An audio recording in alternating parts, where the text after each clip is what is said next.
Welcome to Galilee Events. Mag, like, and subscribe ka na po.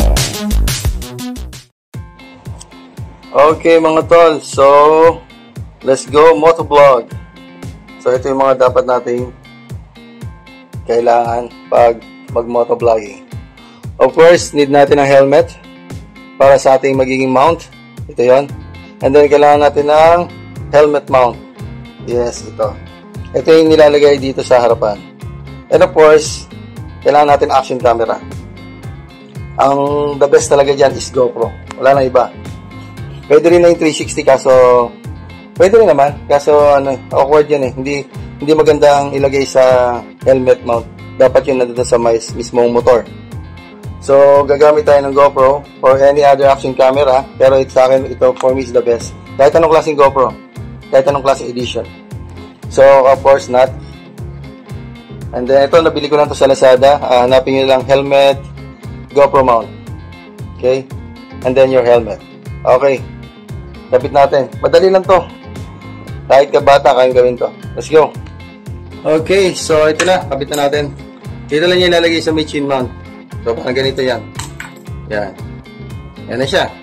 So, ito, may pasukan siya sa loob. Papakita ko para, makita nyo. Ito mismo yung dalawa.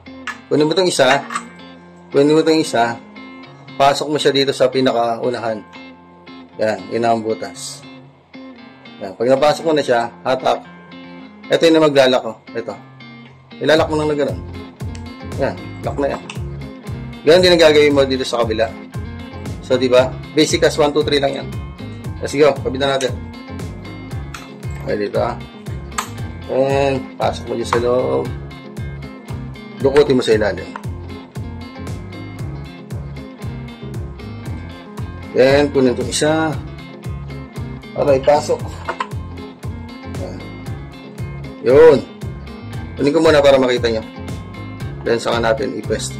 Ay, ito. Yan. Lock ko muna. Then, i-ayos na natin.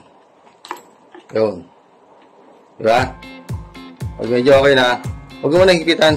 Saka na natin higpitan. So, yung isa, lumitaw na isa. Ipasok mo dito. Madali lang, kaya yung figure out to. Mas okay to, kaysa yung nakalagay sa, yan, makapasok na siya. Hatakin sa ilalim. Kuha sa ilalim.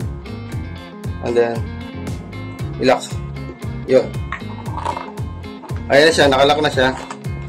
Siyempre, balik ko, ayusin natin. Yun.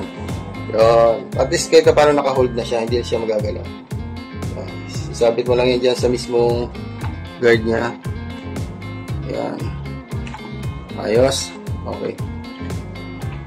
Pag diretso na, makita nyo na medyo okay na, saka na kayo mag-adjust. Ayan. Saka yan na siya higpitan. Pero kung mahigpit na, ay di na. Hatakin nyo lang yan. Tapos i-clip nyo, tatanggalin nyo yung lock, hatak. Pag medyo masikip na, saka yan, babalik. Yun, that's it.